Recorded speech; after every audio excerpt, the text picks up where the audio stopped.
Thank you for tuning into Westminster Resident Presents. Good evening. I'm Kathy Kelly, the moderator for this evening's program.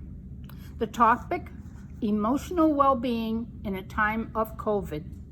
Our speaker is Dr. William, better known as Bill Sluice, MD.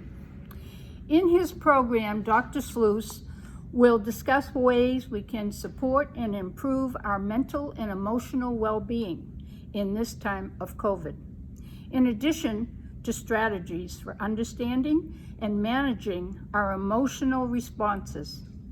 He will outline practical steps we can take to mitigate some of the stress and perhaps even to find unexpected opportunities.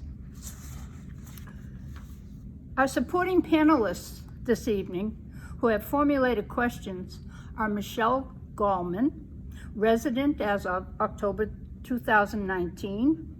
Michelle, before moving to the Preston, was living in New Orleans in a retirement community. Michelle has a law degree and graduate degree in political science. As a touch of humor, she consulted the telephone book when trying to decide whether to become a psychologist or a lawyer. Conclusion, there were far more psychologists, so her decision was clear. Michelle refers to herself as Jill of all trades, and thank you, Michelle, for joining us this evening.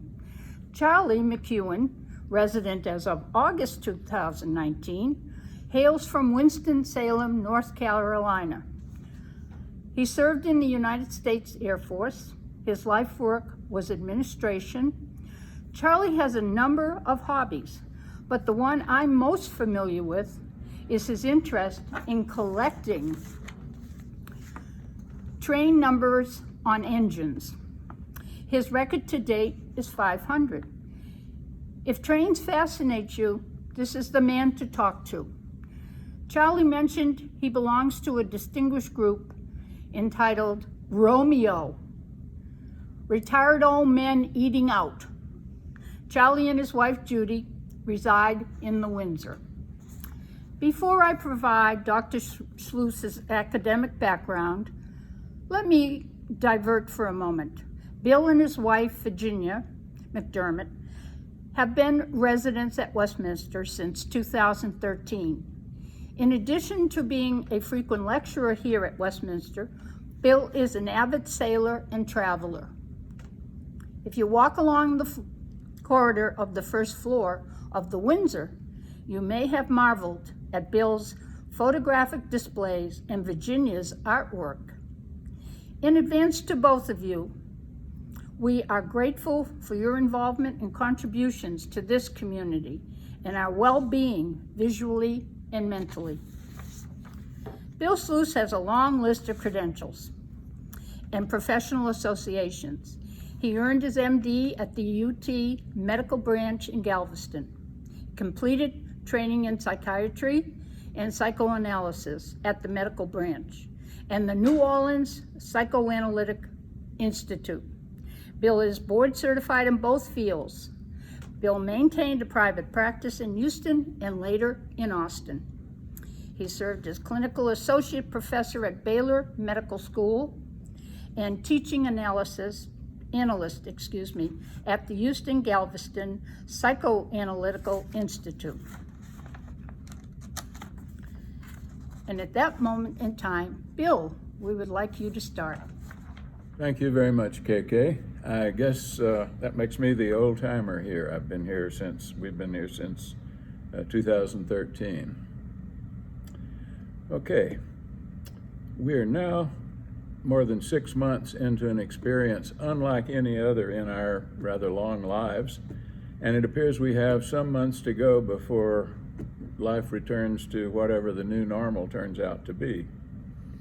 We're mostly staying on the Westminster campus, and we're without many of the kinds of social contact we are accustomed to, even on campus, sharing meals with friends, going to programs here in Harris Bell Hall and other venues at Westminster, and for many of us taking day trips on the Westminster buses.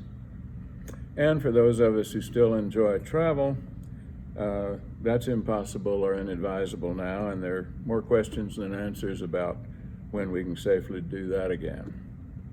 We all know we're in one of the best possible places to be in during the pandemic, so that's good. Still, adapting to this experience of semi-isolation is a challenge.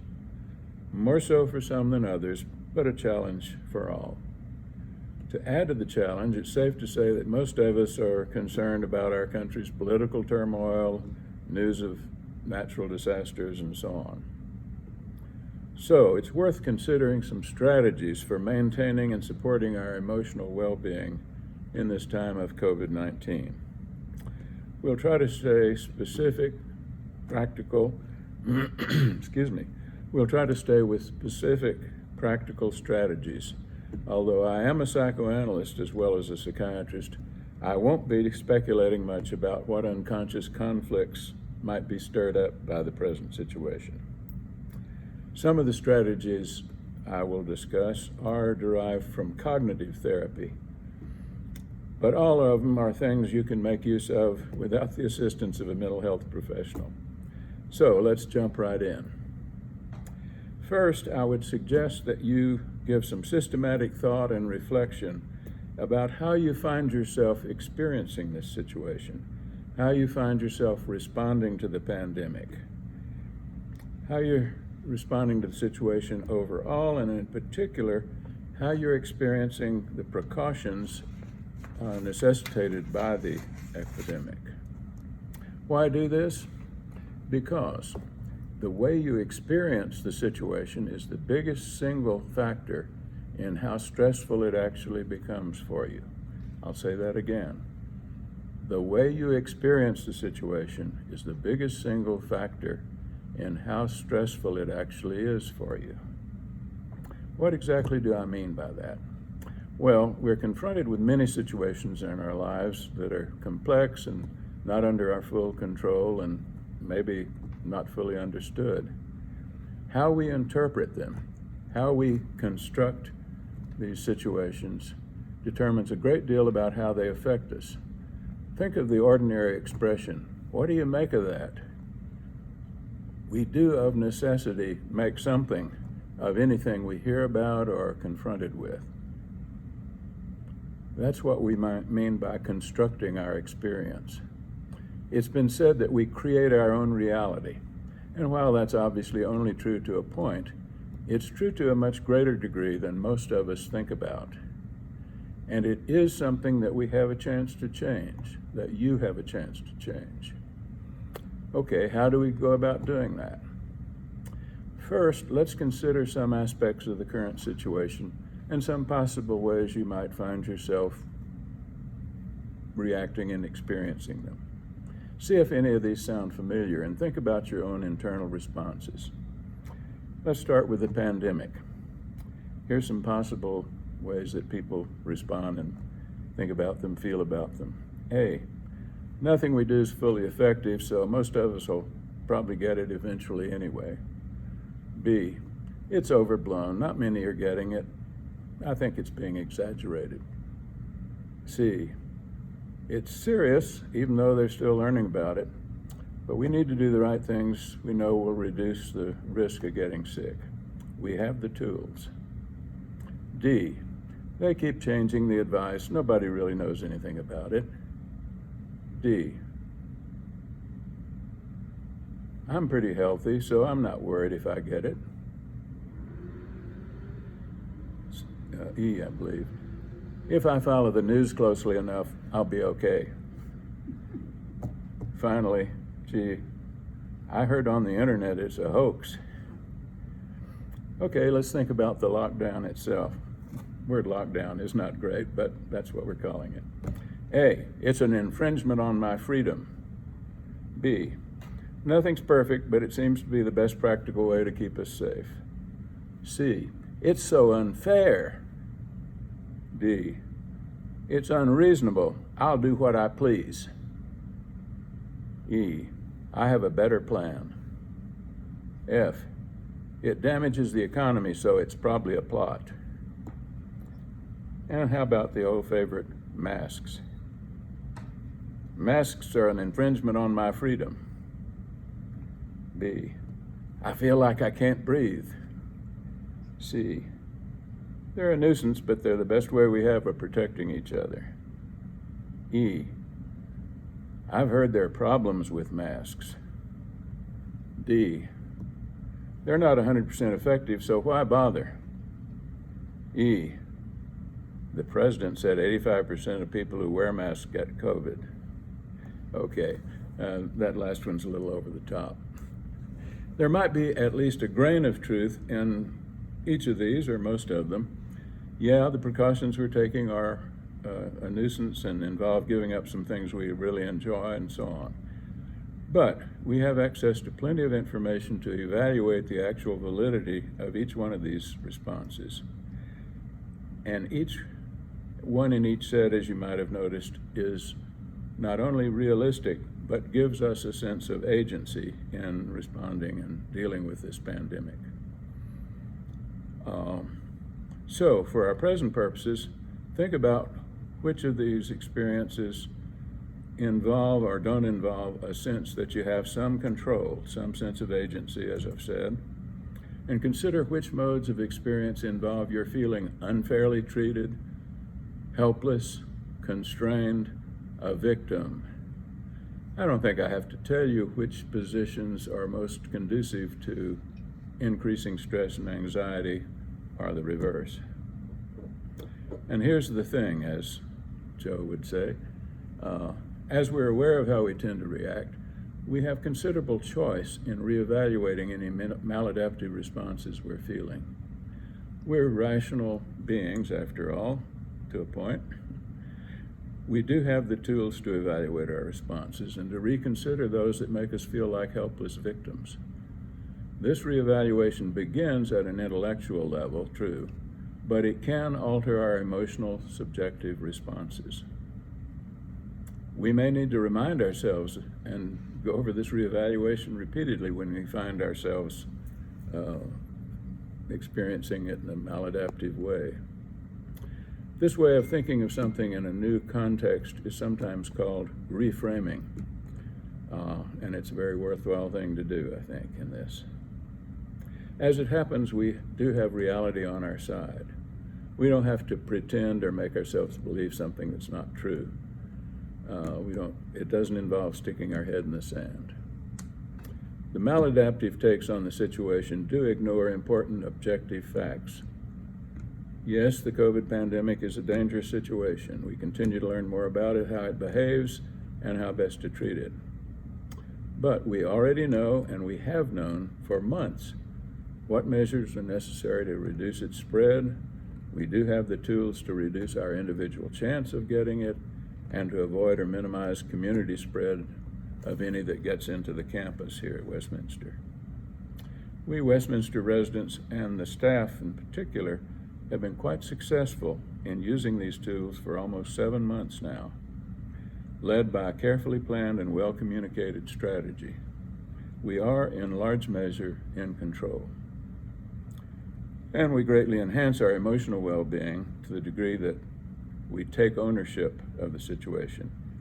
And these constraints and precautions see ourselves as active rather than being acted on, to the degree that we can live with a sense of agency rather than helplessness and resentment. And by the way, you may have heard that the functioning of our immune system is markedly influenced by our mental and emotional state, among other things. Anxious, depressed people are more vulnerable, all else being equal, than those in a better state of emotional well-being. So I hope these exercises that I've mentioned will help you attain a better sense of well-being. Okay, I'm reminding myself there are serious risks, precautions are inconvenient, but these are tools there are tools to reduce the risk. I'm taking ownership of the situation and getting on with the program. Now what? In addition to what some might call our attitude adjustment, I don't really care for that term, but it's widely used. Supporting our emotional well-being is very much like, in a time of COVID, is very much like supporting it at any other time, but with both unique challenges but perhaps also some unique opportunities. The challenges are mostly obvious, and I've gone over them. Our need for social contact's obvious. We are giving up things we like. We need a degree of structure in our lives, a routine that we inhabit and that makes our days feel familiar. We might relish a short vacation from routine, but months without it are another matter. We also need a sense of meaning in our lives, a sense that we're doing something worthwhile, whatever that means to us individually. This might include serving our community in some way. It might mean following a hobby, studying a new subject, a creative activity like art or music or writing. It might mean a religious or spiritual practice for some. And any of these might be shared in a community activity or not. Only a few of these activities are totally precluded by the COVID situation. Many have to be modified, but some can go on as usual, and some opportunities are actually expanded. We'll say more about that later. If your life seems different but satisfying, if you get up every day looking forward to the day, you probably already adapted to keep your life in balance. If your days seem dreary and endless with only the depressing news on TV and too many boring emails, take heart, there's hope. What else can you do to establish or reestablish meaning and structure in your life and keep from being overwhelmed with the deluge of chaotic news and the ennui of lockdown? A major priority is to make sure you're not letting your physical health slide, that you're paying attention to your nutrition, your alcohol intake, if any, that you're getting some regular exercise and also adequate sleep. All these are important for both your physical and your emotional health. You know about the varied exercise classes here, our fitness rooms, miles of hall available for walking in all weathers and away from construction dust. And by the way, exercise is well documented to be quite effective in countering moderate anxiety or depression, a word to the wise. Our nutrition's being well addressed, just to make sure you're taking advantage of the fruit offerings. And how's your weight doing? By the way, I'll be recording another program on sleep similar to the one I did a month ago, since both audio and video were not great. It was the very first recording that was done for this series. I'll call it Sleep 2.0, and it'll be a bit less technical, more practical content. I'm sorry, but I'm told it won't probably be broadcast until after the holidays. Okay, nutrition, check. Exercise and alcohol intake, check. Sleep, check. Next, think about your current routine and what you might want to add or subtract, and whether you might want to restructure your days and your weeks a bit. A notebook or even an appointment book is fine for this. You might consider journaling, writing about what's on your mind every day or every few days. Use a notebook or computer, whatever suits. Many people find this very useful, COVID or not. Some specific suggestions. Don't spend too much time with the news. Decide when and how much to watch or to read. TV coverage is very repetitious. A lot is sensationalized, and you can be sure you're not missing anything important with a planned and limited daily check-in. Likewise, decide how much time you really want or need to spend on the internet. Reading blogs or in trivial email correspondence can eat up your whole day. I know personal experience. For some of us, it's easy to go adrift on a sea of cyberspace and end up wondering where the day went, adding to the sense of ennui and not a great move for emotional well-being. Make a point of maximizing whatever social contacts you can, by phone, Skype, or Zoom with family and friends if you use a computer. Judicious use of email can be helpful, of course.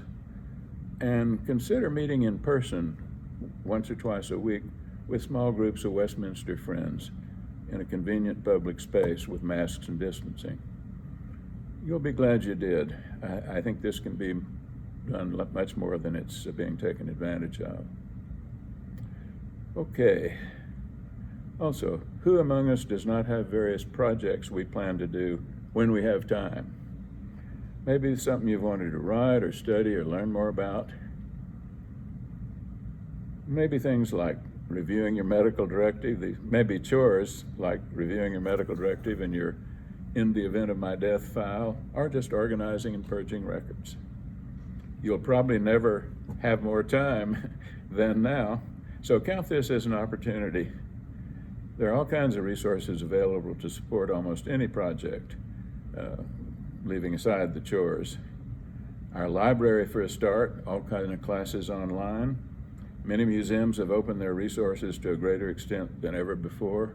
Many institutions that used to hold local classes in cities are available online that weren't before. Use the computers in the library if you don't have one of your own. Get somebody. It's easy to learn to go online and find a TED Talk or some resource that you're interested in. If you can't imagine getting mobilized for things like this, you may need to enlist some support. Utilize other assets here at Westminster. For example, Rachel's group meetings, exercise classes on 1890.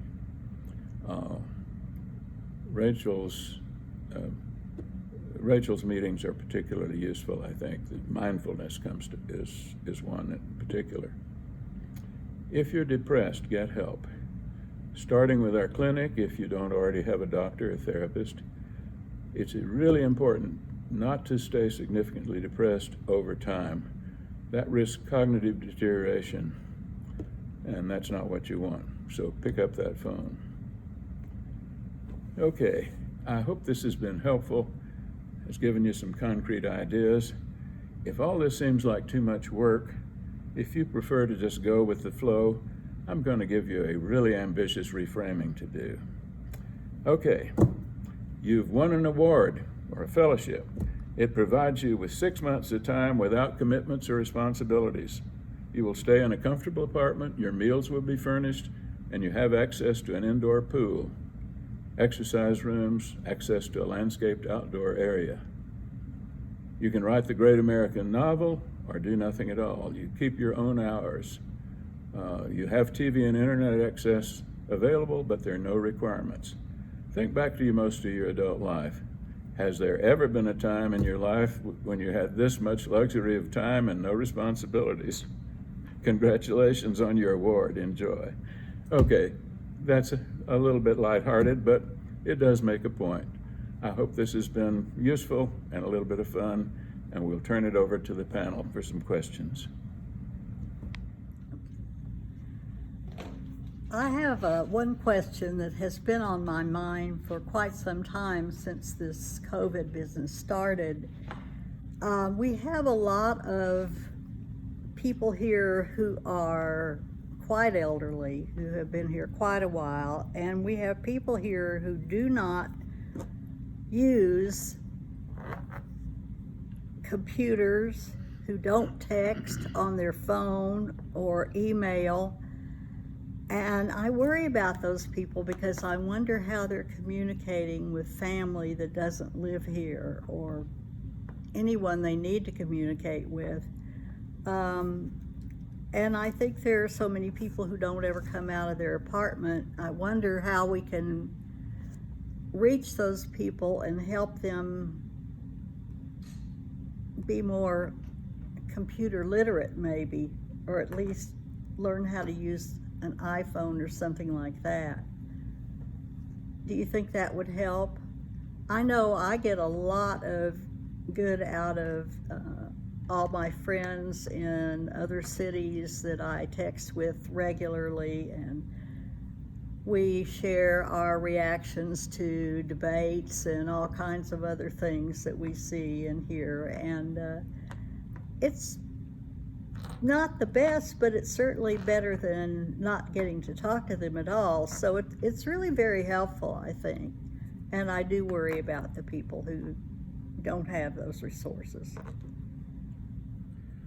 Thank you for bringing that up, Michelle. I do think there's sort of a great divide here, even without the COVID precautions, and those of us who use computers and are comfortable with them, and those who don't. And I'm not sure I have an answer for it.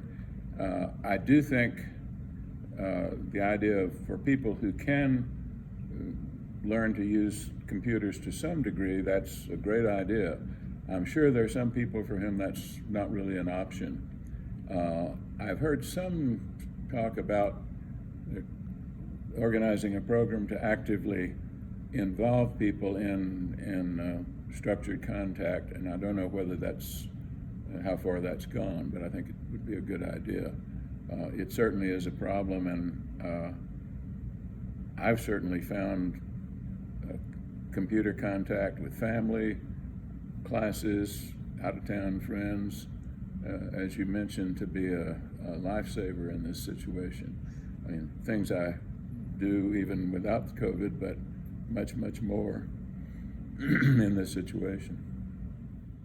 Bill, recently I was talking to some people about the fact that we were doing this program tonight, and this question came up, and I want to ask you. It says, I recently lost an old dear friend, and because of COVID, I was not able to visit them in the hospital before they died, was unable to attend the funeral, and videoing the funeral never happened.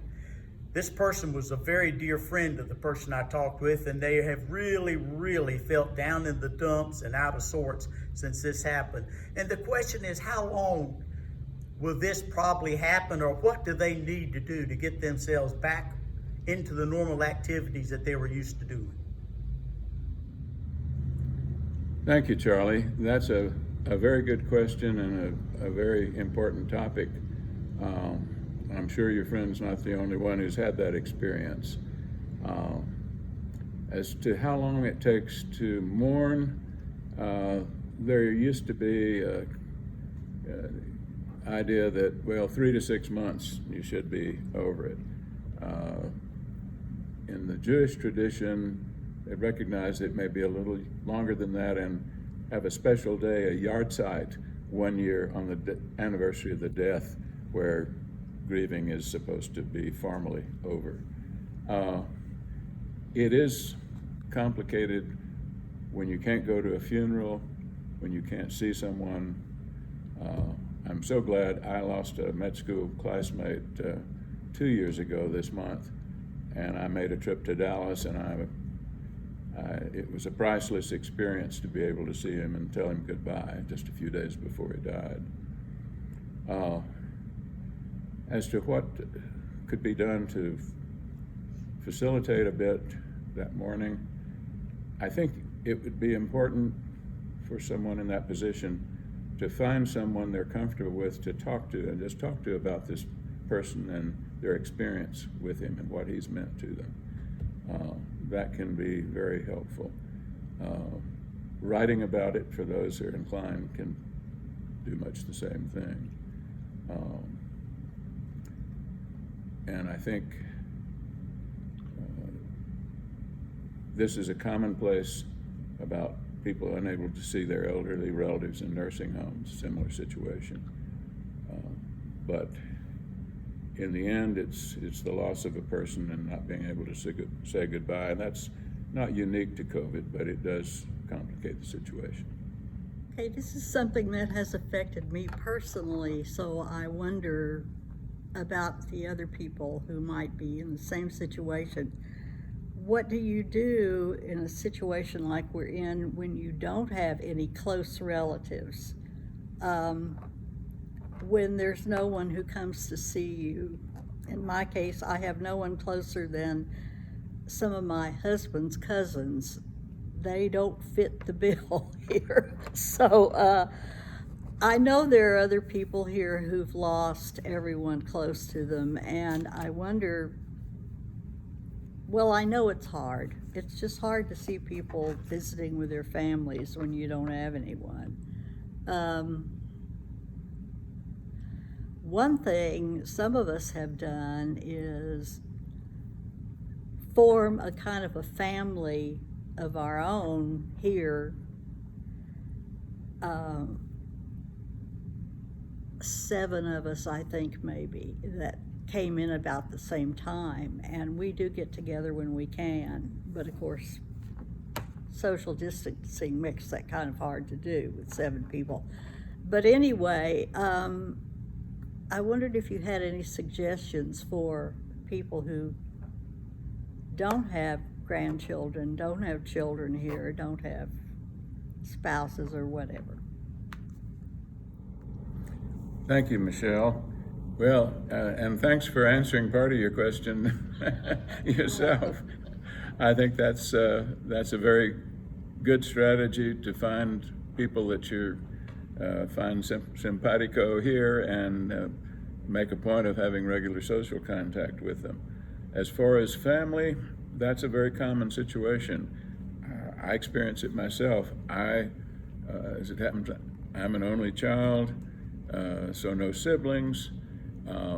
Most of my cousins are either far away or out of touch, or some of them have died. I actually have more contact with Virginia's family because she has kids and grandkids and one great-grand. For those who can use it, Zoom is a wonderful thing. I've experienced 3 or 4 family birthday parties. I had a birthday this week, and all my kids and their spouses and were in attendance, and it was a great visit. And we don't do that only on birthdays. We get together every month or so on Zoom, which is more often than I see them anyway, since they're each in a different state. My 3 kids, the closest in Houston. I think it's important always, but certainly now, to make a point of finding people that you're comfortable with and enjoy. Aside from my family visit on Zoom, the high point of my birthday was a long visit with another couple that Virginia and I are always enjoy in one of the courtyards yesterday afternoon. So, but it does take a lot more. It used to happen spontaneously over dinner in the bistro or in the Laurel. Now it takes some planning and some deliberation, and even we find,